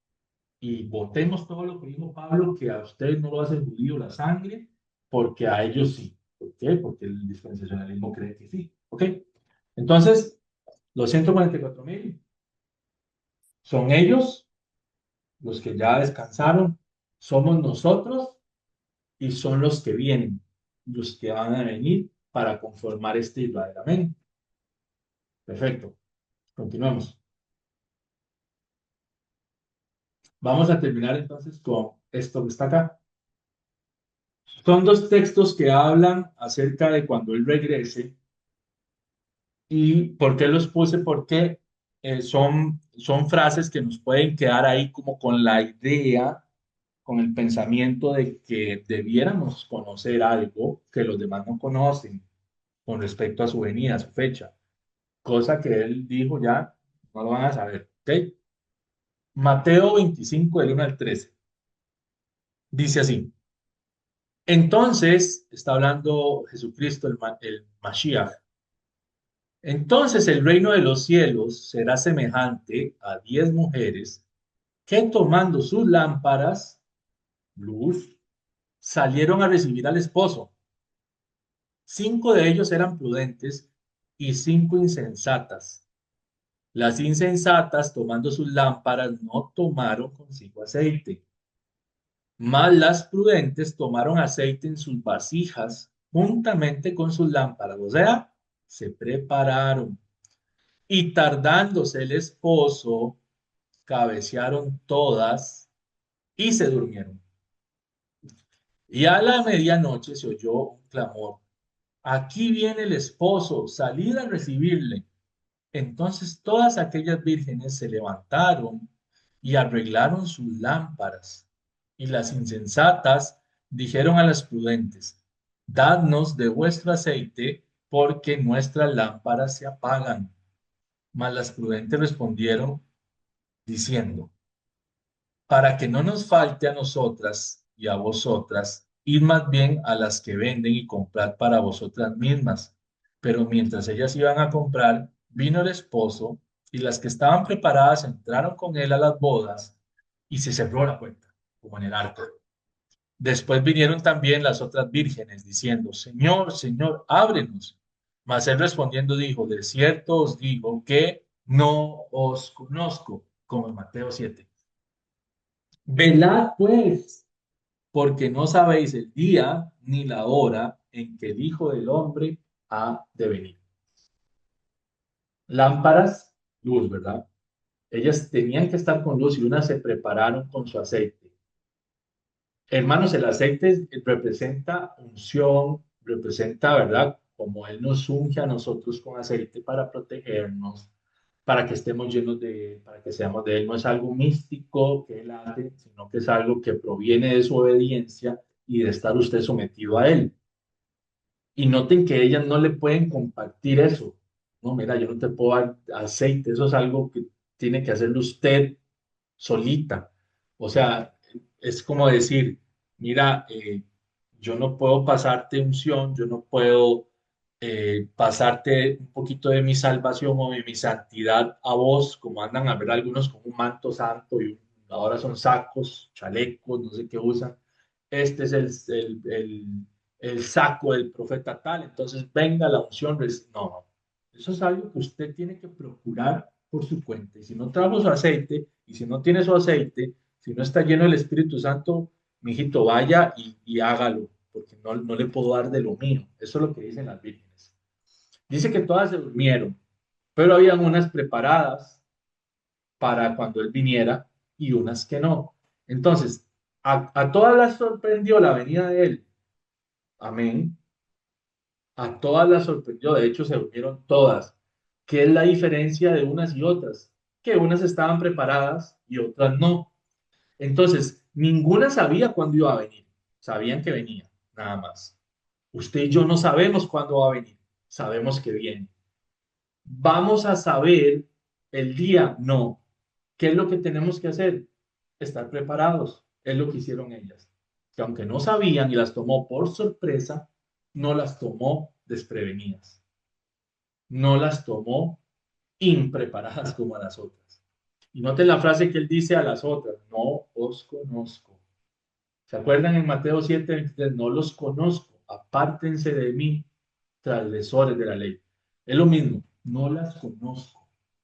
No sé quiénes son ustedes. Yo conozco a los que están preparados, a los que tienen aceite. A esos sí los conozco. Y dice él entonces al final, velad pues, o sea, estén preparados, sean sensatos, porque no saben el día en que ha de venir el Hijo del Hombre. Entonces, como mis hijos no saben cuándo vengo, estén preparados. Es decir, tengan lista la comida porque vengo, tengan todo listo, tengan ahí los zapaticos ahí en la entrada para salir corriendo, ¿me entienden? Estén listos, aunque no saben, y los voy a sorprender, pero estén listos. ¿Ok? Y el otro es 1 Tesalonicenses 5, del 1 al 6. Pero acerca de los tiempos y de las ocasiones no tenéis necesidad, hermanos, de que yo os escriba. ¿Por qué no tienen necesidad, hermanos? Él ya dijo que nadie sabe. Entonces, ¿por qué usted tiene necesidad de saber algo que él dijo que nadie lo va a saber? Y el mismo Pablo responde, porque vosotros sabéis perfectamente que el día del Señor vendrá así, como ladrón en la noche. Es decir, ¿qué les voy a decir si él va a venir cuando nadie lo espera? Que cuando digan paz y seguridad, entonces vendrá sobre ellos destrucción repentina, como los dolores de la mujer encinta, y no escaparán. Mas vosotros, hermanos, no estáis en tinieblas para que aquel día os sorprenda como ladrón. O sea, no los agarre desprevenidos, porque todos vosotros sois hijos de la luz, lámparas, lo tuvimos con las vírgenes, e hijos del día. No somos de la noche ni de las tinieblas. Por tanto, no durmamos como los demás, sino velemos y seamos sobrios. Entonces, Pablo está diciendo que a usted no lo va a sorprender en el sentido de que usted va a saber cuándo viene. No. Pablo está diciendo, mire, va a venir como las 9 de la noche para todos. Lo que va a pasar es que usted va a estar listo para recibirlo. Ok, es como les decía el otro día, el hecho de que alguien le llegue a usted por sorpresa, lo puede tomar a usted preparado o no para recibir a esa persona por sorpresa. Puede usted tener algo para ofrecerle o no.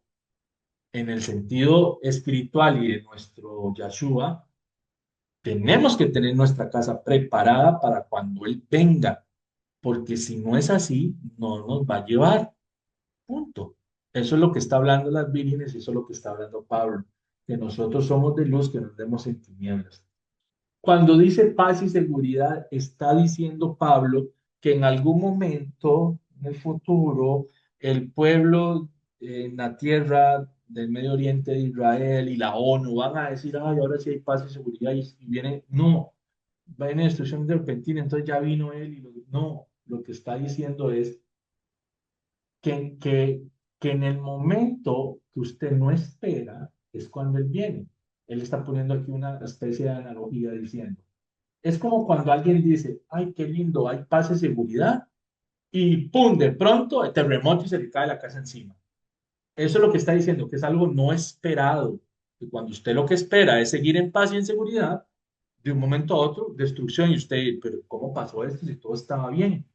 O como la mujer encinta que está ahí tranquila en su sillón, viendo lo que callan las mujeres, y de un pronto a otro, ¡pum!, los dolores.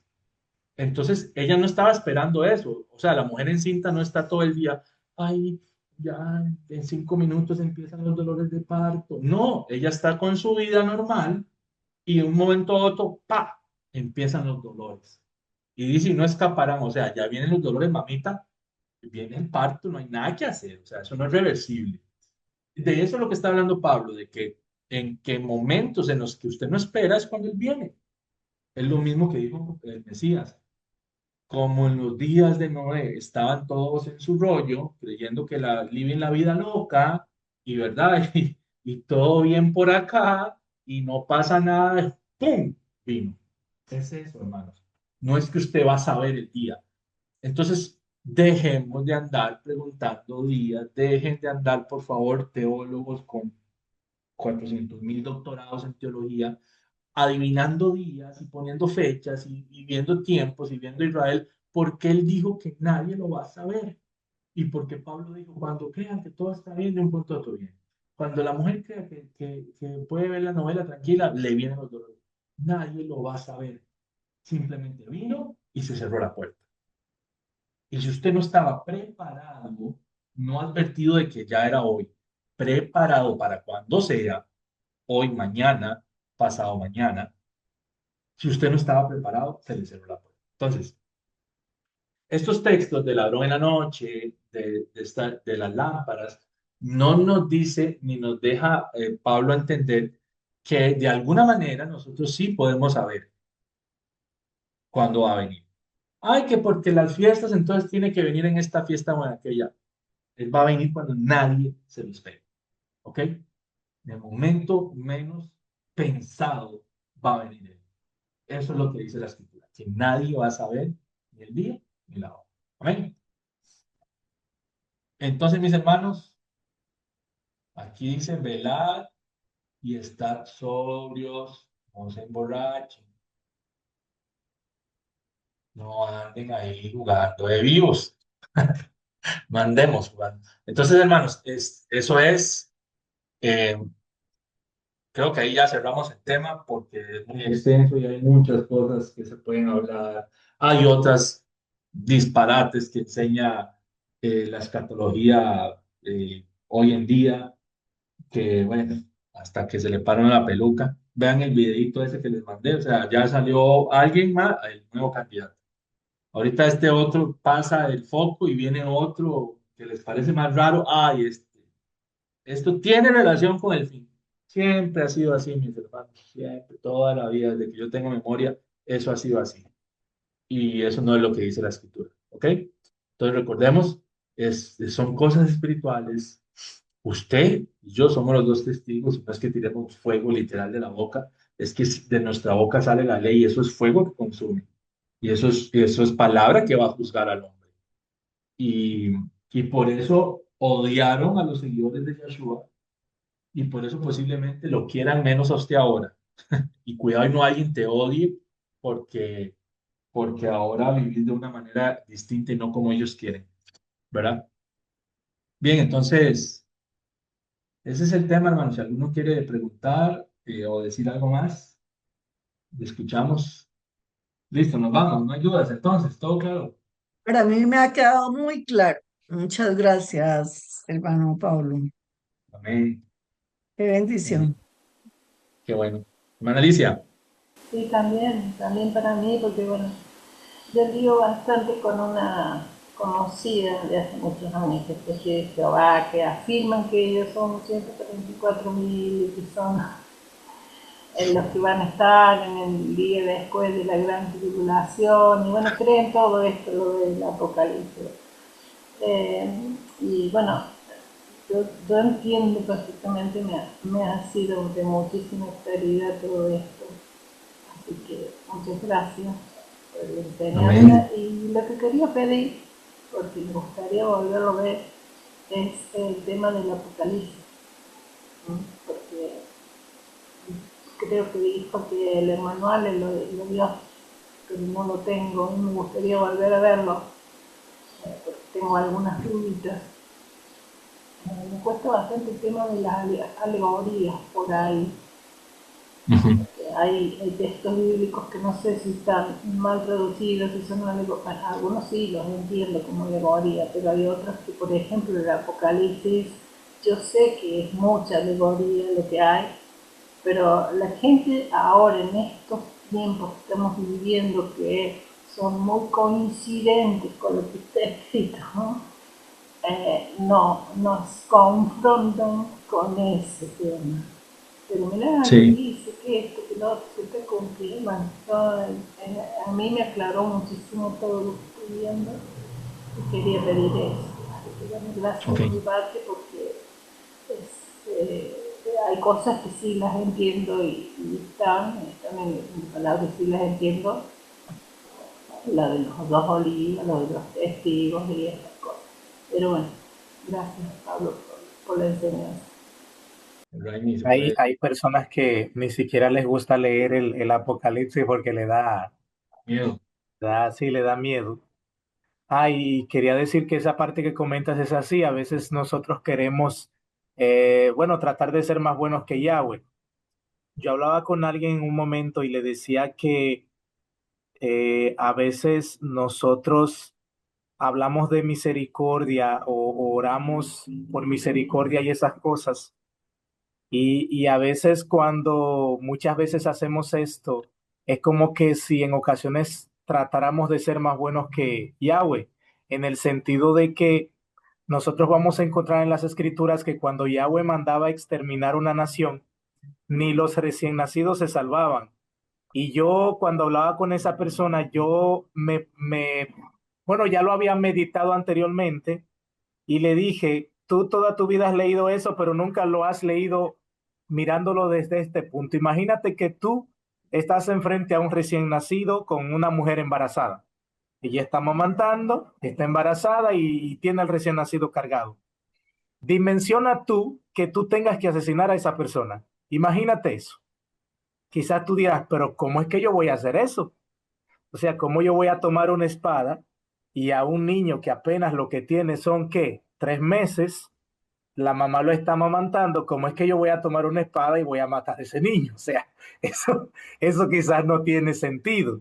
Entonces quizás vendría uno, wow, que la misericordia, que wow, que tantos niños muertos, que tantas mujeres embarazadas muertas. Y a veces uno, mis hermanos, trata de ser hasta más bueno que Yahweh, en el sentido de que Yahweh envíe el juicio y nosotros como que nos sensibilizamos hasta más que Él porque decimos, ay, pero ¿y cómo van a hacer eso? ¿Cómo van a hacer eso? ¿Cómo van a matar a un anciano de 85 años? O sea, eso no, eso, ay, pero qué cosa. Y bueno, son tantas cosas, mis hermanos, pero la idea es uno ver que a veces tratamos de ser más buenos que él. Y es como dice el hermano Pablo, si en un lugar no nos reciben mis hermanos, váyase. De por sí uno siempre lo van a rechazar, porque con el hecho de nosotros predicar lo que predicamos, la gente no lo va a recibir. Sabemos que el 80% de lo que se predica es lo opuesto a esto. Lo opuesto a lo que predicamos es prácticamente esto que predicamos, ¿el qué? 15, 10%, vamos a ponerle. El otro 90%, bueno, pues ya sabemos. Entonces, no esperemos que nada de lo que uno diga, el otro lo reciba, porque si nosotros mismos en algún tiempo no lo recibíamos, imagínense, yo rechacé mucho el Shabbat, y bueno, cuando me arrepentí le pedí mucho perdón a Yahweh por eso, porque hablé en contra del Shabbat, hablé en contra de los animales inmundos, que esto y lo otro, y bueno, uno mismo hasta lo llegó a rechazar también. Yo fui uno de esos. Y bueno, mis hermanos, el punto es que agradecer a Yahweh que estamos aquí y ver todo lo que Él tiene. Y así como uno quizás no recibió, así mismo otros no van a recibir, no van a querer recibir, pero entendemos que Yahweh tiene la capacidad de abrir los ojos a la gente, porque como dice, Él mismo te mata y Él mismo te hace vivir. Un solo es el que mata y un solo es el que hace vivir. Un solo te mete en el Seol y ese mismo es el que te saca. O sea, todo es Él. Y bueno, agarrado de Él estamos. Así que nada, mis hermanos. Has puesto tu ley en mi mente y corazón.